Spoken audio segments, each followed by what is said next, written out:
चलिए आज बनाते हैं कुछ नया क्ले का यूज़ करके।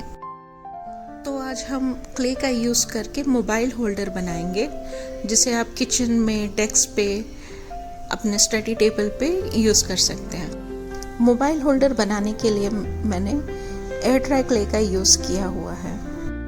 आज हम डोनट के शेप में मोबाइल होल्डर बना रहे हैं, जिससे बनाने के लिए सेंटर में पेंसिल से डेंट करते हुए उसे आप कलरफुल किसी भी क्ले से डेकोरेट कर सकते हैं, लाइक हार्ट, राउंड।